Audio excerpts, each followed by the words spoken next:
जय भोलेनाथ। और मात्र कয়েকদিন পরেই শুরু হয়ে যাবে শ্রাবণ মাস। আর আমরা জানি শ্রাবণ মাসের প্রতিটি সোমবার মানে শ্রাবণ মাসের 4টি সোমবার আমরা অনেকেই শিবের পূজা করে থাকি। তো চলুন আজকে সেই নিয়েই কিছু কথা বলি, কিভাবে উপোস করব বা কিভাবে পুজো করব সেটাই একটু তোমাদের সাথে শেয়ার করব। তো নমস্কার, কেমন আছো সবাই? আশা করছি সবাই খুব ভালো আছো, সুস্থ আছো। আমার আজকে নতুন একটি ভিডিওতে তোমাদের সকলকে অনেক অনেক স্বাগত জানাই। তো সবার প্রথমে বলি, যারা আমার চ্যানেলে নতুন আছে অবশ্যই চ্যানেলটি সাবস্ক্রাইব করে আমার সাথে থাকবে, আমার পাশে থাকবে। আর ভিডিওটি ভালো লাগলে অবশ্যই একটা লাইক করে একটা কমেন্ট করো। হর হর শম্ভু। তো শ্রাবণ মাসে 4টি সোমবার আমরা কিভাবে পালন করব সেটাই একটু বলবো। শ্রাবণ মাসে যে শেষ সোমবার হয় সেটা তো অনেকেই করে, কিন্তু প্রত্যেকটা সোমবার হয়তো অনেকে করতে পারে না। কিন্তু যারা করতে পারবে তো তারা অবশ্যই সোমবারের আগের দিন মানে রবিবার সেদিন নিরামিষ খেতে হবে, মানে বার করা যেটাকে আমরা বলি, যে মাথায় স্নান করে তারপর অন্ন গ্রহণ করা দরকার। আর তারপর যে সোমবার সকাল থেকে কিছু না খেয়ে উপবাসে থেকে তারপর শিবের পূজা করে তারপর অনেকে চাইলে ফল খেতে পারে, আবার অনেকে চাইলে নিরামিষ আবার ভাতও খেতে পারে।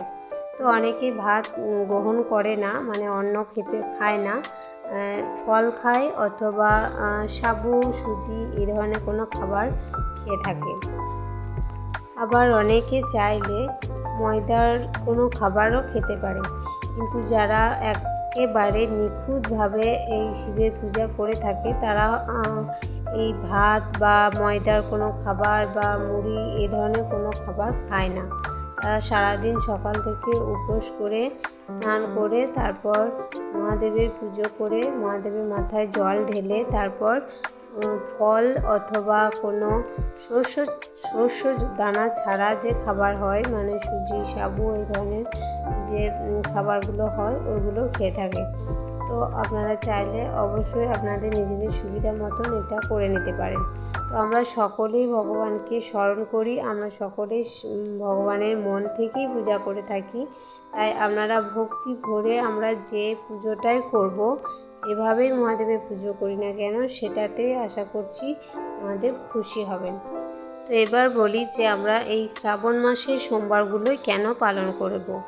তার কারণ আমরা এটাই জেনে থাকি যে শ্রাবণ মাস হচ্ছে মহাদেবের একটি প্রিয় মাস বা জন্ম মাস হিসাবেও অনেকে বলে থাকে।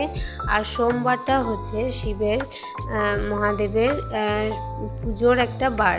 তো একটা বারে তো এক দেবতার পুজো করা হয়ে থাকে, তো সেরকম সোমবারে মহাদেবের পুজো করা হয়ে থাকে। আর এই পুজো আমরা এই কারণেই করে থাকি যে আমাদের সংসারের মঙ্গলের জন্য এবং স্বামী সন্তানের মঙ্গলের জন্য, ঘরের শান্তি ফেরানোর জন্য এই পুজোটা আমরা করে থাকি। তো অনেকেই বিয়ের আগেও করে থাকে, যাদের সংসার হয়নি তারাও এই শ্রাবণ মাসের 4টি সোমবার পালন করে থাকে। তো তাদেরও ধারণা যে তাদের আগামী জীবনে যেন তারা ভালো হয় বা তাদের মনস্কামনা পূরণ হয়, তার জন্য অনেকে এই শিবের পূজা করে থাকে। তো এবার আসি আমরা কি দিয়ে মহাদেবের পূজা করতে পারি বা মহাদেবের পূজা করব।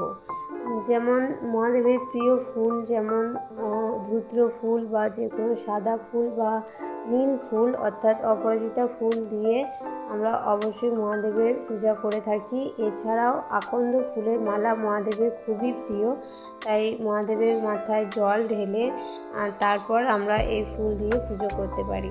আর জল ঢালার সময় শুধু যে গঙ্গা জল দিয়েই দিতে হবে এরকম নয়, তার থেকে যদি পঞ্চামৃত বানিয়ে মহাদেবের মাথায় ঢালা হয় তাহলে মনে হয় মহাদেব অনেক বেশি খুশি হয়ে থাকেন। যেমন পঞ্চামৃততে থাকতে পারে ঘি, দুধ, দই, মধু আর গঙ্গা জল।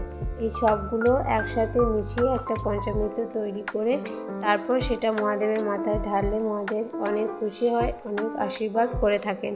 তো এইভাবেই আমরা মহাদেবের পুজোটা করতে পারি। আর তারপর সকাল থেকে উপবাস থেকে পুজো করার পর তারপর আমরা ফলাহার অথবা নিরামিষ কোনো খাবার আমরা খেতে পারি। তো বন্ধুরা, আজকের মতন এইটুকুই। আমাদের সবাইকে ভালো রাখুক, সুস্থ রাখুক। আপনাদের ভিডিওটি ভালো লাগলে অবশ্যই একটি লাইক দেবেন।